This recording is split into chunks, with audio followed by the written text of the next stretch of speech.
Hello, denizens! Apple has set itself up for a big fall. And by that, I don't mean, I meant the season.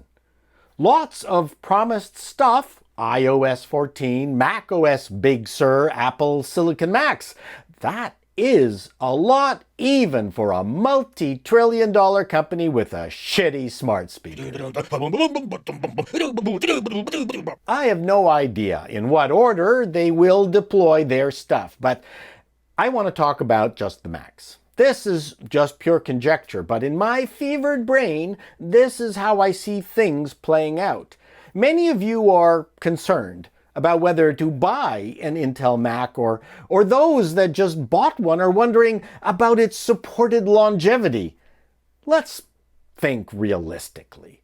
As of this point in time, there are 0 Apple Silicon-based computers sold, and you're freaking out. Even after a year's worth of sales, it will still be a fraction of the Intel installed base, so relax.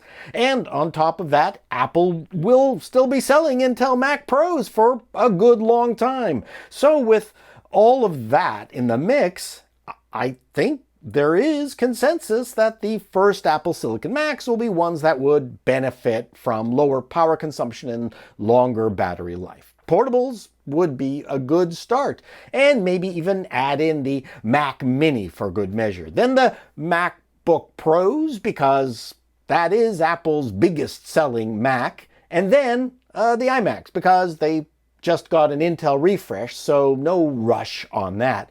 As far as the Pro lines, well, that is anyone's guess. In a video I did with Martin Heilbronn, I surmised that Apple's built-in iGPUs would just not cut it for pro work.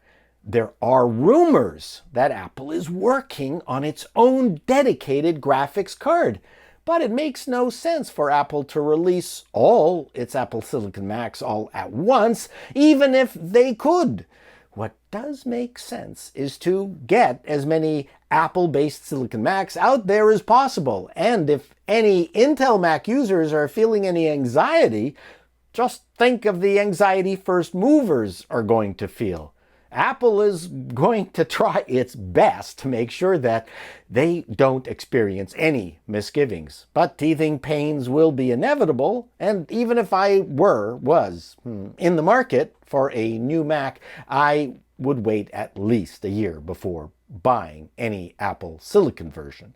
Therefore, it makes sense that Apple is going to make these things more affordable than your Intel counterparts. You're laughing. I can hear you over my computer and YouTube. Yeah, you're laughing at the idea of Apple making anything more affordable, but they have to. Number one, convince people to buy the first generation of these things, and they have to, 2, show us that this massive move to total vertical integration has been worth the effort. In other words, they have to be cheaper. Remember when the iPad came out, the first ones came out? They were $500. Everyone went, wow, I got exactly left that on my credit card. Jesus, $500 for a computer. I remember, well, it was such an easy purchase. Apple wants to do that with their Apple Silicon Macs, at least the first ones. They also want to show that they can fill in the gaps between models. They would never have done that with Intel Macs, because now this provides another excuse for Apple to show the advantages of vertical integration. Any new designs will also be held back for the Apple Silicon Macs. Everything has to be shiny and new and more and better-ish. A Mac Mini with a decent GPU might just finally be the headless iMac we've all been asking for. The portables between the Air and the Pro lines are not too bad, the MacBook Pros, but iMacs are perfect for Apple Silicon treatment. The iMac Pros, not so much.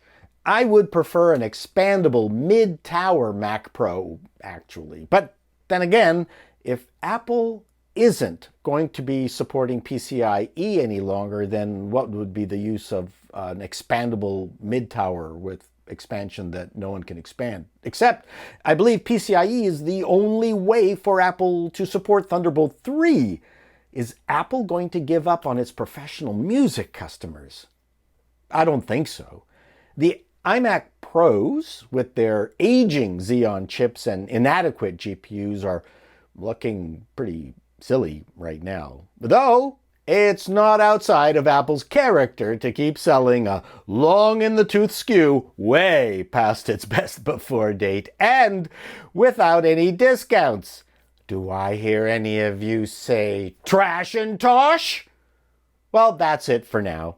Those are my thoughts, but I do want to leave you with some bonus Hackintosher material with one bit of news. If you've been following my channel, you know I recently built a Hackintosh with a Gigabyte Vision D motherboard and i7-10700 non-K CPU variant because Intel's pricing penalty to go K is ridiculous.